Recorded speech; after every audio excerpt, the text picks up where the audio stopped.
Elsewhere, the secret sands of West Texas, the Monahans Sandhills State Park. The dunes attract almost 50,000 visitors each year to make the pilgrimage to the basin to witness their natural beauty. In tonight's special report, we explore if the West Texas winds puts the dunes in danger of blowing away.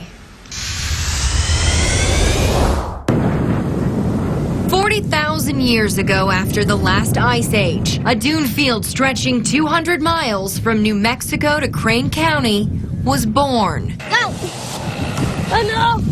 1/3 of that turned into the Monahans Sandhills State Park in 1957, nestled in the center of the Permian Basin. I get the question, are the dunes shrinking almost every day? So it was only fitting we too asked Park Superintendent Mike Smith that same million-dollar question. We won't see these dunes go away in anybody's lifetime that's alive now. But before we give the Sandhills an expiration date, it's important first to navigate how the dunes came to be. Large majority of the sandhills in ODESSA College geology instructor Dennis Edwards says he grew up visiting the dunes. It's like having your own beach right here in West Texas. Based on years of research and surveying the land, Edwards says remnants from the New Mexico Rocky Mountains eroded by the Pecos River birthed the dunes. And then once they were deposited, become drier, then the winds begin to blow those sands around. The sand settling in what Edwards calls a trap. The Davis Mountains to the south and the Cap Rock to the north. They should be around here for a long time.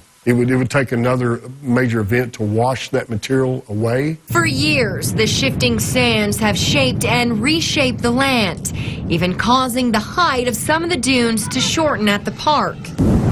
But as the whirling winds change direction each season, the dunes remain in a steady state, meaning the tops might be active over a course of a year, but eventually end up in the same position. Significant change takes a very, very long time.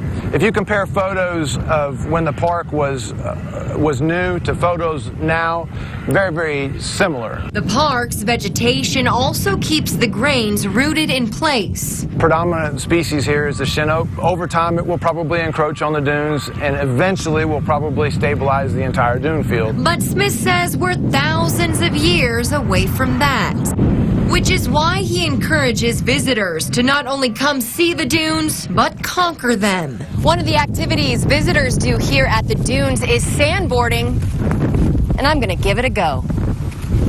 Lucky for me, I had the chance to speak with the owner of the sandboarding company, Slipface, before my toes hit the sand at the top of a 50-foot dune. It's like snowboarding, but you can do it all year round, and it doesn't hurt. You don't need a helmet, and you don't need gloves and all this stuff.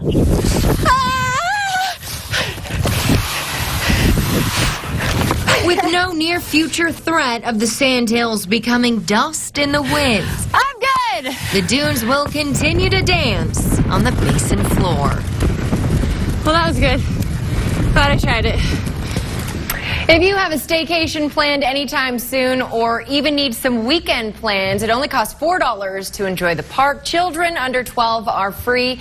And be sure to rent a sand toboggan or a sandboard to surf down the dunes. Steph the surfer. Oh, well. You gave it a shot.